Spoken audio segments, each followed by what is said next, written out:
Subcommittee will come to order. I ask unanimous consent that the chair be authorized to declare recess at any time. Without objection, so ordered. This subcommittee mark was produced in a bipartisan manner and includes many members' priorities focused on taking care of service members and their families and enhancing the benefits they rightly deserve. We have successfully assembled a series of provisions that prove our commitment to our military and to their well-being. The bill supports a military basic pay raise of 2.7% and authorizes the Secretary of Defense to pay a basic needs allowance for low-income service members. It also increases the allowable parental leave for primary and secondary caregivers, including foster parents, and harmonizes postpartum deferments across the services. The mark builds on last year's improvements to the Exceptional Family Members Program by requiring the Secretary of Defense to establish an Exceptional Family Member Program Advisory Council to give a voice to military families who have family members with special needs. The subcommittee remains concerned about wait lists and failing child care facilities across military installations, which is why we are expanding the in-home child care pilot program that provides financial assistance for in-home child care. In support of domestic violence survivors, the subcommittee's mark requires the Secretary of Defense to make violations of civilian protective orders punishable under the Uniform Code of Military Justice and requires the Department of the Services to improve their communication efforts about family advocacy programs with both military leaders and beneficiaries. As we continue our tireless efforts to make major reforms to the UCMJ and reduce incidents of sexual assault and sexual harassment, we are directing the services to notify survivors of sexual assault about the outcomes of any administrative action taken against their perpetrator. And in an effort to expand resources available to those who suffer from these heinous acts, the Subcommittee mark includes a provision requiring the Secretary of Defense to provide a list of approved civilian victim service organizations where survivors can seek legal assistance, legal representation, or other related services.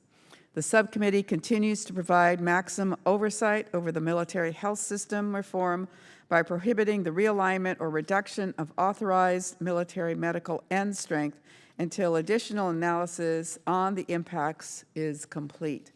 We are also requiring the department to carry out a pilot in support of postnatal care and issue policy guidance to implement standard protocols across the military health system to treat obstetric hemorrhage.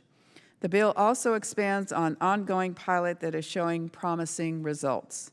Now, incoming candidates at all of the military service academies will receive cardiac screening in an effort to prevent sudden cardiac deaths, which most often occur during intense initial training.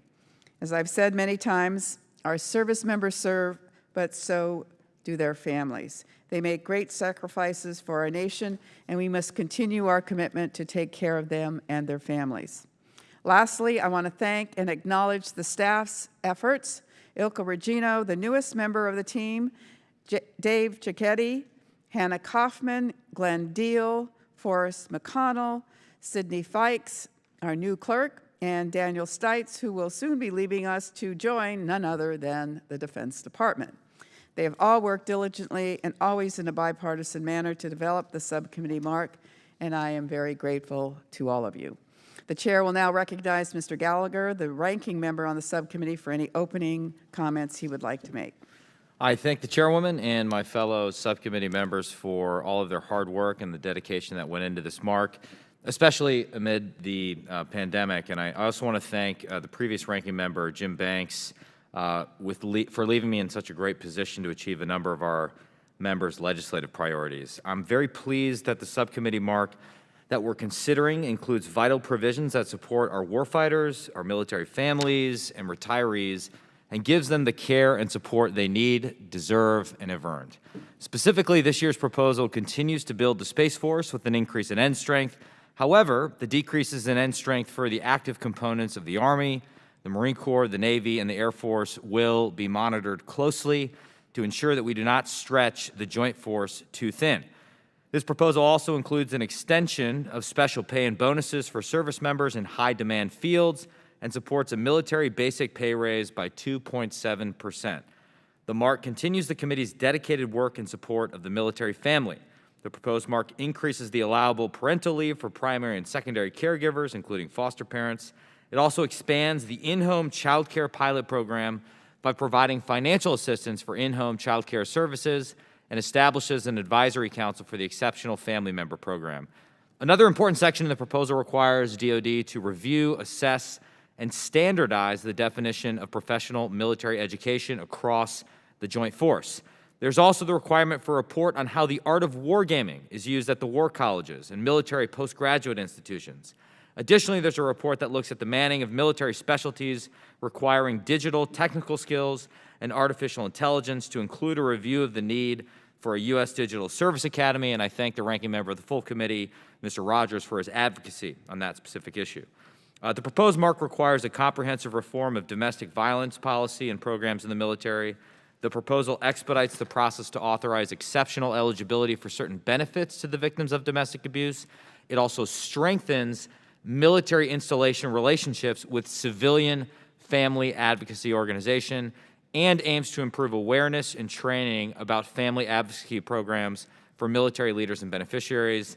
The proposal also includes several provisions addressing the COVID-19 pandemic, such as requiring the Secretary of Defense to establish a system to track and record information on administration of all vaccines. Additionally, it requires a briefing on the development of a domestic production capability for critical active pharmaceutical ingredients and final dosage form medicines, a critical part of increasing our resiliency to future shocks, as well as threats from foreign competitors such as the Chinese Communist Party. Finally, the proposed mark would continue to build on critical reforms in previous NDAAs and requires further refining of sexual assault prevention and response programs for service members and victims, It also provides additional oversight of the military health system to include prohibiting further realignment of military medical end strength until a review of medical manpower requirements by the GAO can be conducted. It also requires a study of the autism demonstration program, a blast injury health policy review, and a review of the Department of Defense contribution to the National Disaster Medical System. In conclusion, I want to thank Chairwoman Spear and my colleagues on the subcommittee for their considerable work on this mark.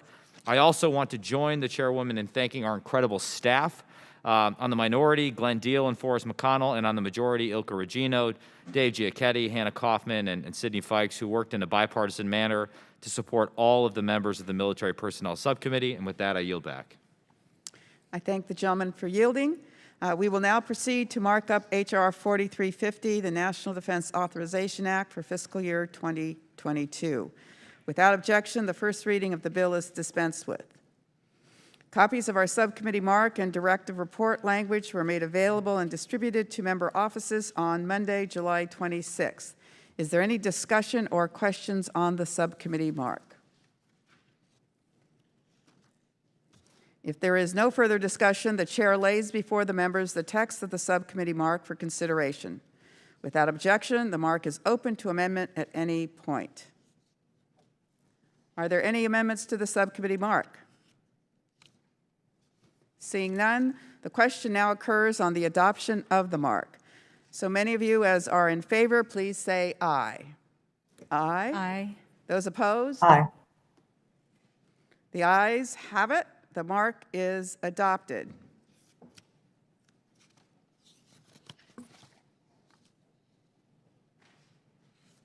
Since there is not a roll call vote that's been requested, the chair now recognizes the gentlewoman from Texas, Ms. Escobar, for the purpose of a motion.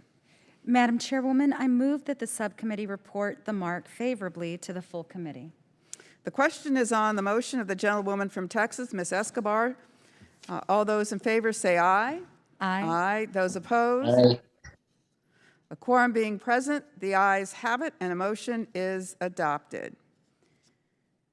Without objection, a motion to reconsider is laid upon the table. Without objection, members have 5 legislative days within which to submit written statements into the record. So ordered.